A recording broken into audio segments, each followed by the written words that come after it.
प्रस्तुत है गले की जंजीर कहानी का सारांश। लेखक हैं अमरकांत। सारांश इस प्रकार है। शर्मा जी समाचार पत्र के एक सीधे साधे पत्रकार हैं। वे प्रेस की बिल्डिंग में ही रहते हैं। एक दिन उनका एक दोस्त जगदीश उनसे मिलने के लिए शहर से आता है। जगदीश देखने में बहुत आकर्षक है और उस दिन वह धोती और रेशमी कुर्ते पर सोने की जंजीर पहने था और बहुत अधिक अच्छा लग रहा था। उसके लिए लेखक कहते हैं जैसे पुए पर चीनी का काम कर रहा था, मतलब सोने पर सुहागा। और शर्मा जी को बहुत अच्छा लग रहा था और उनका भी मन हो रहा था कि मैं भी एक दिन यह जंजीर पहनूं, और उन्होंने जगदीश से सोने की जंजीर मांग ली और जगदीश ने भी दे दी। शर्मा जी वह सोने की जंजीर पहनकर रात में खुली छत पर सो गए और देखा तो सोने की चेन गायब थी। ऐसा होगा यह तो सोचा ही न था। पता लगते कि सोने की जंजीर नहीं है तो वे एकदम सुन्न हो गए और सबसे पहले सहायक संपादक मिश्रा दादा के पास गए। वे छत पर ही सामने के कमरे में रहते थे। उन्होंने शर्मा जी से उल्टा ही सवाल कर दिया कि कहीं कोठे पे जाकर लुटा तो नहीं आए। शर्मा जी को यह सुनकर बहुत बुरा लगा। फिर मिश्रा दादा ने जाते जाते अपना शक रामधन पर बताया कि वह देर रात तक कंपोज करता है। उसकी आंखें भी रहस्यमय हैं। मेरा तो 16 आने उसी पर शक है। रामधन से मिश्रा जी की एक बार बाताबाती हो गई थी। शायद वे अपना गुस्सा इस तरह से उस पर चोरी का इल्जाम लगाकर पूरा करना चाहते हैं। इस घटना की खबर प्रेस में आग की तरह फैल गई। जो भी मिलता वो यही पूछता कि अरे जंजीर कैसे खो गई। वैसे ही प्रेस के मैनेजर गुलजारी लाल ने मुझे बुलाया और उन्होंने कहा कि दूसरे की चीज नहीं लेना चाहिए, वह भी सोने की चैन। रामविलास जब ड्यूटी पर आए तो उन्होंने चुटकी लेते हुए पूछा, कहाँ दे आए? लेकिन शर्मा जी के रिएक्शन देखकर वे थोड़ा झेप गए और कहा कि 100-150 का नुकसान हो गया। मैंने तो पहले ही कही थी कि कहीं जंजीर घुमा मत देना, और देखो हुआ भी वैसा ही। शर्मा जी गले की जंजीर खो जाने से परेशान तो है ही, लेकिन दूसरों की पूछताछ और सलाह से भी उन्हें उतनी ही परेशानी हो रही है। इस प्रकार 3 प्रकार के विचारों वाले दल उनके सामने बन गए। पहला कि कहीं कोठे पर तो नहीं लुटाए, दूसरा कि गलती का एहसास दिला रहे हैं, और तीसरे कैटेगरी के लोग ईमानदार और गर्म विचारों के लोग कि कुछ लोगों पर शक की वजह से पीटो कि वह सच बता दे। सुबह से 10 बज गए।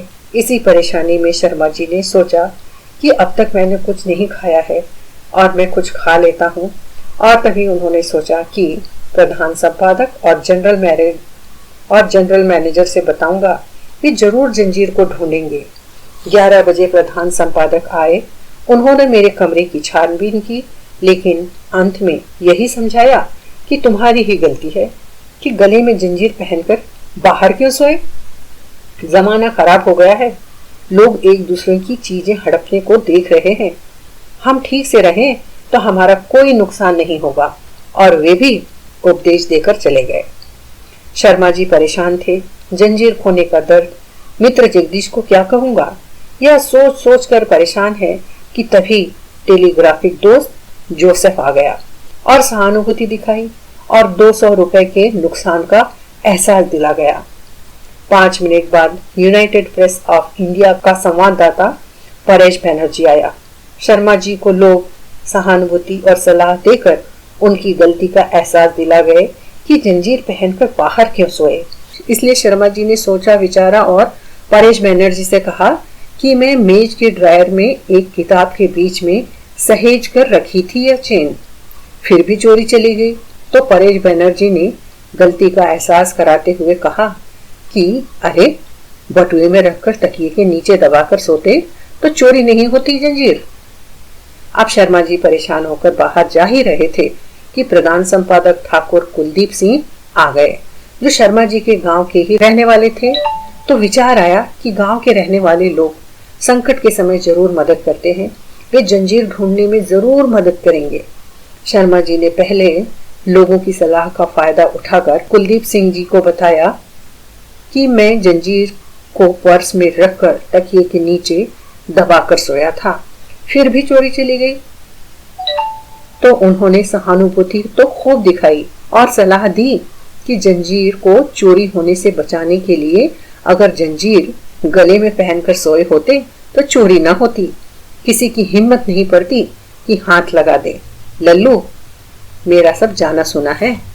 तो इस प्रकार हम क्या देखते हैं कि संकट के समय में सलाह देने वालों की खूब लंबी चौड़ी लाइन है और सलाह देते हैं, हिदायतें देते हैं, गलतियां निकालते हैं और नजदीकी होने का दावा भी करते हैं, लेकिन सहायता कोई नहीं करता।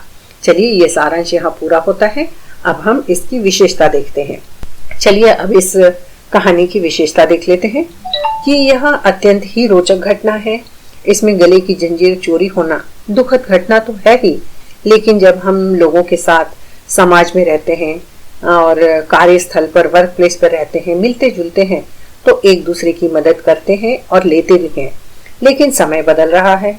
किसी के मुश्किल समय में लोग केवल सलाह देकर अपने कर्तव्य की पूर्ति करते हैं, जैसा कि शर्मा जी के गले की जंजीर खो जाने पर हुआ कि चाहे मित्र हो, सहकर्मी हो, पदाधिकारी हो, हर कोई सलाह देता है और गलती बताता है कि इस वजह से चेन चोरी हो गई। दूसरी बात यह कि अंतिम सलाह वही होती है जिस हालात में गले की जंजीर चोरी हो गई थी।